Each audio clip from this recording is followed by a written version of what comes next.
Fala galera, como é que vocês estão? Tudo na paz? Queria dizer primeiro que é uma honra muito grande poder participar dessa conferência com vocês, mesmo à distância. Gostaria muito, mas muito de estar aí, mas eu tinha um casamento para celebrar nessa data, então eu não pude estar com vocês, mas graças a Deus pela tecnologia.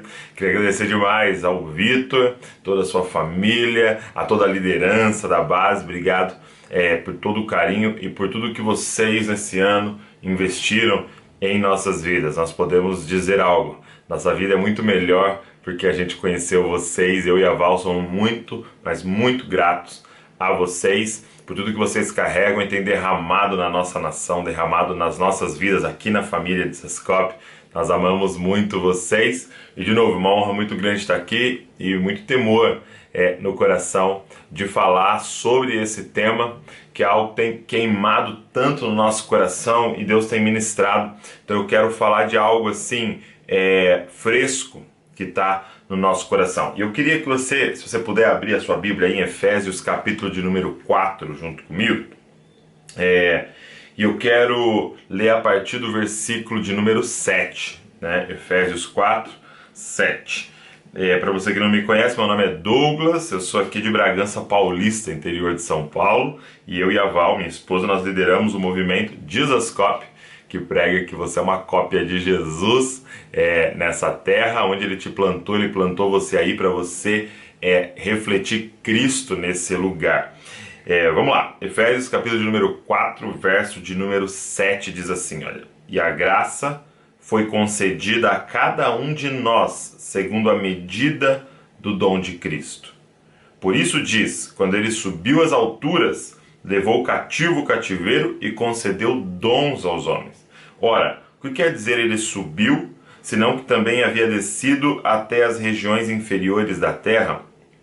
Aquele que desceu é também o mesmo que subiu acima de todos os céus para encher todas as coisas. Ele mesmo concedeu uns para apóstolos, outros para profetas, outros para evangelistas, outros para pastores e mestres, com vista ao aperfeiçoamento dos santos, para que o desempenho do seu serviço para a edificação do corpo de Cristo, até que todos cheguemos à unidade da fé e do pleno conhecimento do Filho de Deus, ao estado de pessoa madura, à medida da estatura da plenitude de Cristo, para que não mais sejamos como crianças, arrastados pelas ondas e levados de um lado para o outro, por qualquer vento de doutrina, pela artimanha das pessoas, pela astúcia com que induzem o erro. Mas seguindo a verdade em amor, cresçamos em tudo naquele que é a cabeça, Cristo, de quem todo o corpo bem ajustado e consolidado pelo auxílio de todas as juntas, segundo a justa cooperação de cada parte, efetua o seu próprio crescimento para a edificação de si mesma em amor. Papai, eu queria te pedir que o Senhor nos conduzisse nesse momento juntos aqui, Pai, que o Senhor usasse as minhas palavras para comunicar algo eterno com os meus irmãos e irmãs. Obrigado por esse povo reunido hoje, Pai, para receber do Senhor, para ouvir a Tua voz, para ser direcionado por Ti. Senhor, eu quero te pedir, usa minha voz, minha boca, minha mente, Senhor, e abre o coração dos meus irmãos e irmãs, Pai. No nome de Jesus, Espírito Santo, tens liberdade neste lugar. Amém. Eu creio que talvez aquilo que Deus mais tem ministrado no nosso coração aqui, na família de Sescope, e eu creio que Ele tem soprado isso em toda parte, é que nós precisamos reestabelecer algumas coisas na igreja.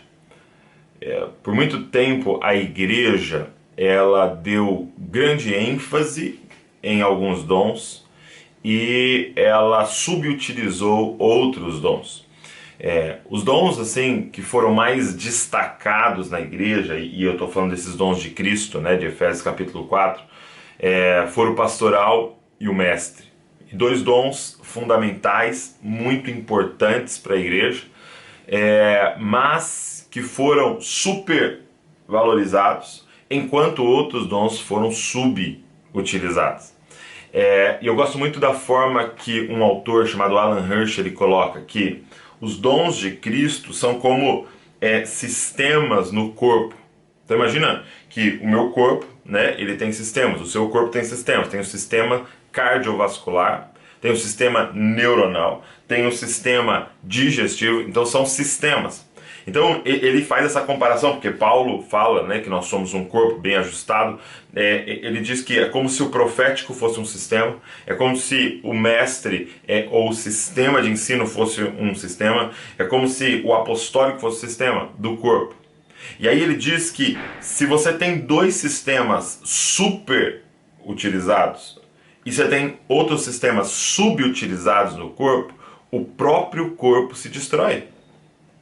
Então imagina, se eu tenho um coração maior do que o normal, um estômago maior do que o normal, só que o sistema neuronal subdesenvolvido, ou o sistema dos hormônios subdesenvolvidos, eu vou morrer mais cedo. Então, o que eu queria pensar com vocês é que a gente precisa de todos esses sistemas funcionando. Por quê? Porque é muito interessante isso, que aquilo que é o meu maior dom é o meu maior defeito. Já parou para pensar nisso? A sua maior qualidade é o seu maior defeito? Por quê? Vou te dar um exemplo. Vamos dizer que a sua maior qualidade seja a verdade, que é muito comum em um profeta, por exemplo, porque um profeta ele traz alinhamento. Alguém que se move no dom profético, ele é alguém que se move nas verdades eternas de Deus e ele quer comunicar as verdades eternas. Agora, qual é o defeito dessa pessoa? É quando ela começa a comunicar verdades sem cuidado, sem amor, sem discernir o tempo certo e começa a machucar todo mundo. Cara, se você recebe um profeta na sua igreja sem discernimento, a igreja sai machucada, cara. Agora, pode ser que o seu dom seja o dom da paz. Pode ser que sua grande qualidade seja que você é um pacificador. Você fala, cara, isso é maravilhoso? Sim, mas pode ser o seu maior defeito. Por quê? Porque você pode negociar a verdade para ter paz com todos.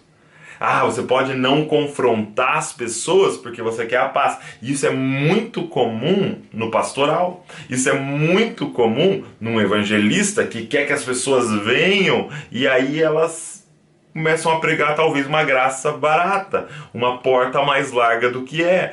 Por quê? Porque a sua maior qualidade é o seu maior defeito sem os outros dons na mesa.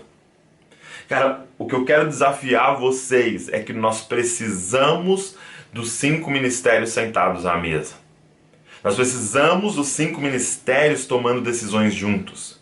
Nós precisamos de pastores ouvindo profetas, evangelistas, mestres e apóstolos confrontando sua maior qualidade e sendo esticado. Nós precisamos de apóstolos que pensam no avanço da igreja, em plantar a igreja, em abrir novas frentes, ouvindo pastores que pensam na qualidade daquilo que está sendo feito, ouvindo evangelistas que pensam na forma de comunicar correto com essa geração, ouvindo mestres que pensam se está teologicamente alinhado. Gente, nós precisamos de pessoas nos atrapalhando. E cara, se nós temos um sistema subdesenvolvido na igreja hoje, é o profético. Cara, nós precisamos de comunidades proféticas que ouvem os céus. Cara, é muito comum a gente estar fazendo o que funciona, ou na verdade o que funcionou. Por quê? Porque em algum tempo Deus nos deu uma direção e aquilo funcionou, mas quem diz que isso é para hoje? Eu gosto muito daquele exemplo eu gosto muito daquela cena, né, em que Deus fala com Abraão. Abraão, pega o seu filho, seu único filho, e sacrifica-me. Abraão tem uma palavra de Deus, ele ouviu a Deus, ele ouviu uma direção clara, ele pega o menino e ele vai então para sacrificar o menino. Ele está de quê? Debaixo de uma palavra. Se alguém parasse e perguntasse, o que você está fazendo? Eu estou indo ali levar o meu filho para sacrificar. Por quê? Porque eu tenho uma palavra de Deus. Ele estava se movendo debaixo de uma palavra de Deus. E aí ele chega, ele forma ali o altar, ele amarra o menino, ele põe a lenha, ele pega o facão, ele levanta, tudo debaixo de uma palavra de Deus. Mas de repente, tem uma nova palavra de Deus. Abraão, não faça isso.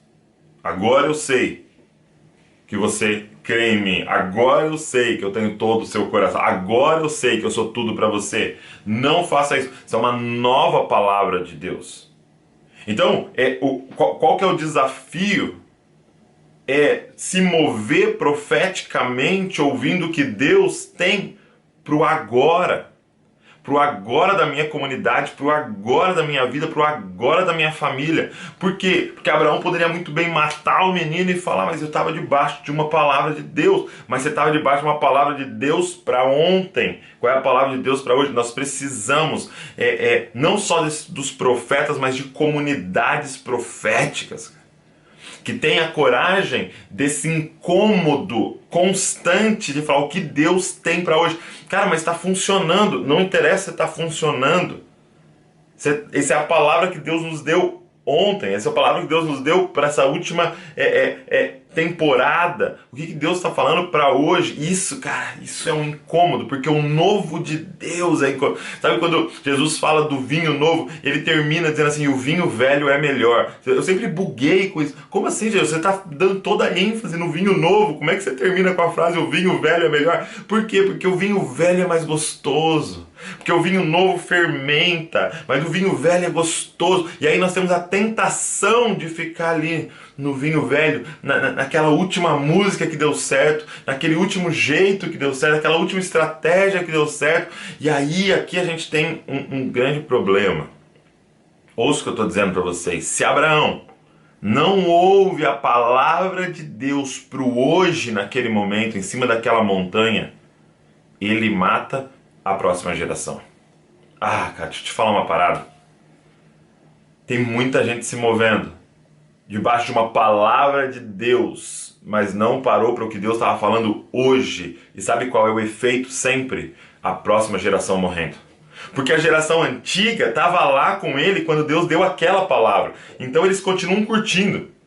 Eles continuam ali, yes, é isso, verdade, eu lembro quando Deus falou com a gente naquele dia, e nós estamos aqui fiel ao que Deus falou com a gente, mas a próxima geração que não estava lá no dia e não está fazendo sentido para ela, está morrendo. Cara, nós estamos tendo um êxodo da nova geração, de muitas igrejas. Por quê? Porque são pastorais, são mestres, mas não são comunidades proféticas. Cara, não é porque está funcionando. É muito louco a passagem que Moisés bate na rocha. Deus manda falar com a rocha, ele bate na rocha, sai água. Ei, deixa eu falar uma coisa para você. Não funcionar não significa que é o que Deus queria. De novo, estar funcionando não significa que nós estamos debaixo da vontade de Deus, cara. Por quê? Porque esse é o desafio, cara, da dependência. A dependência completa a Ele, de ouvir a voz dele pro hoje, pro agora. Sabe, é não fazer os planos rígidos, não, é assim que nós vamos fazer daqui a 10 anos. Não, cara, se Deus permitir, se Deus quiser, se Ele nos direcionar. É claro que nós podemos fazer planos, mas sempre com esses planos sendo segurados bem fraquinho para Deus, a hora que Ele quiser, frustrar todos e fazer a vontade dEle. Eis-nos aqui, cara. Sabe, é nesse ambiente profético, apostólico, de ensino, é esse ambiente evangelístico, pastoral, é nesse ambiente que as coisas nascem. Sabe, um dia eu estava... Eu estava esperando para ministrar uma palavra, sabe? Estava tendo louvor, tá? Eu ia pregar. E aí eu lembro que eu comecei a pensar em Gênesis, capítulo de número 2, e pensando no homem, na mulher. E a Bíblia diz que os dois se tornaram um, tal. E aí eles começam a ter filhos, né? E aí me veio uma palavra no coração. Cara, é muito louco. Quando nós nos tornamos um, coisas são geradas. Quando nós nos tornamos um, nasce coisas novas. E aí eu lembro que eu senti o Espírito Santo falando comigo assim, nem sempre. Porque a frase que me veio, na unidade, coisas novas são geradas. E aí o Espírito Santo me confrontou, nem sempre. Por quê? Porque na unidade entre os iguais não nasce nada. De novo. Na unidade entre os iguais não nasce nada. Quando que nasce coisas? Quando diferentes são unidos. Na homoafetividade, aqui eu não estou nem falando de homossexualidade, na homoafetividade, na unidade entre os iguais, no afeto entre os iguais, não tem nada novo nascendo. Agora, quando você tem a unidade entre os diferentes, cara, daqui coisas são geradas. Então, chegou o tempo em que eu ouço você, em que eu percebo o que você está fazendo, é diferente do que eu estou fazendo, mas eu te chamo para a mesa. E nós somos um, apesar de completamente diferentes na função no corpo de Cristo. E quando nós nos tornamos um, os diferentes, coisas novas nascem.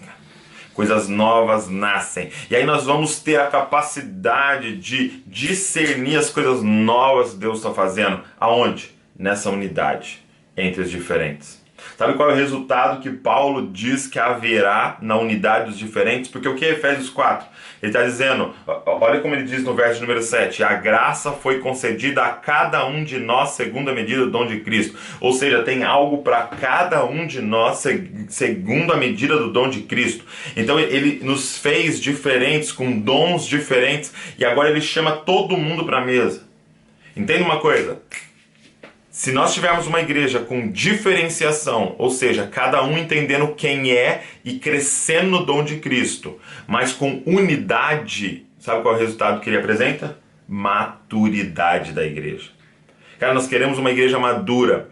E o que é uma igreja madura? É uma igreja que cresce. Cada um cresce no dom de Cristo, mas, apesar de crescer no dom de Cristo, não perde a unidade, respeita o outro que está crescendo no outro dom de Cristo. E eles sentam à mesa e eles dizem, nós somos um. E aí coisas novas nascem, cara. Sabe? É aqui que a gente vai aprender a respeitar o novo que Deus está fazendo. Eu sempre, eu gosto de imaginar, cara, a história de João Batista.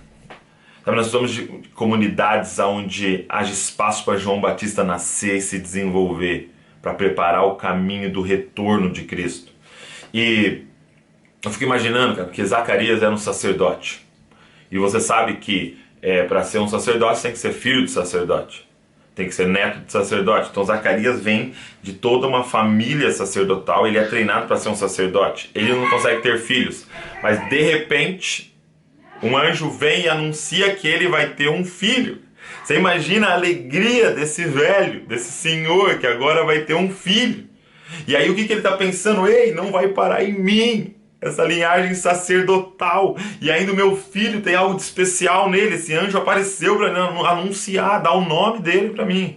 E aí então nasce João. E João começa a crescer. E eu imagino aquele pai já pensando, cara, ele vai ser sacerdote, ele vai ser um sacerdote top. Provavelmente ele vai ser um sacerdote de destaque, cara. Provavelmente coisas grandiosas vão acontecer quando ele entrar no templo e começar a fazer o serviço sacerdotal dele. Meu irmão, E aí de repente ele vai crescendo e de repente esse menino chega pro pai e fala, pai, Deus falou comigo. E Deus falou pra mim nunca pisar lá no templo. Cara. Deus falou que eu vou fazer uma coisa nova. Deus tem uma nova palavra. Deus tem uma nova direção. Imagina seu filho falando, Deus mudou de endereço. Ele não tá mais indo aonde você viu ele indo durante toda a sua vida. Deus está me dizendo que mudou pro deserto.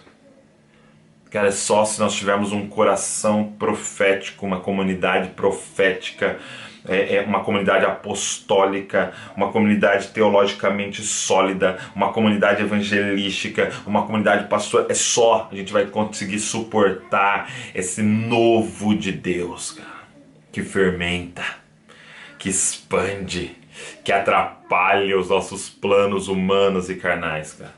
Quero desafiar você a pedir, Senhor, nos dá o incômodo de uma comunidade profética, Senhor. Nos faz viver no maná de hoje. Nós não queremos viver no maná mofado, Pai. Foi o Senhor que mandou, mas que era para ontem. Nós queremos o de hoje, o de agora. Nós queremos ouvir Tua voz e ser pais de João Batistas, que prepararão o caminho do teu retorno, Senhor. Quero orar por você. Pai, eu queria orar por todos que estão aqui comigo, Pai, através da internet, através, Senhor, dessa tecnologia, e pedir, Pai, nos dá coragem, Senhor, de ativar no nosso meio sistemas, o dom profético para ouvir Tua voz, Pai, ser direcionado pelo Senhor. Eis-nos aqui, Pai, nos incomoda. Eis-nos aqui, frustra os nossos planos. Eis-nos aqui, nos direciona, porque a Tua vontade é boa, perfeita e agradável. O Senhor sabe mais do que a gente, os Seus pensamentos são muito mais altos do que os nossos. Eis-nos aqui, disponíveis para Ti, Papai. Usa as nossas vidas, direciona-nos em tudo. Nós não queremos dar um passo fora da Tua vontade, Pai. Nos faz, Senhor Jesus, Zacarias para essa próxima geração. Nos faz, Senhor João Batista, preparando o caminho do Senhor, Pai. No nome de Jesus eu oro por cada irmão e irmã que está me ouvindo, Senhor Jesus, para que o Senhor os direcione e encham eles do Teu Espírito Santo, Pai. É o que eu te peço. No nome de Jesus. Amém. Amém e amém. Deus abençoe vocês, não se esqueçam, vocês são cópias de Jesus. Beijão, valeu!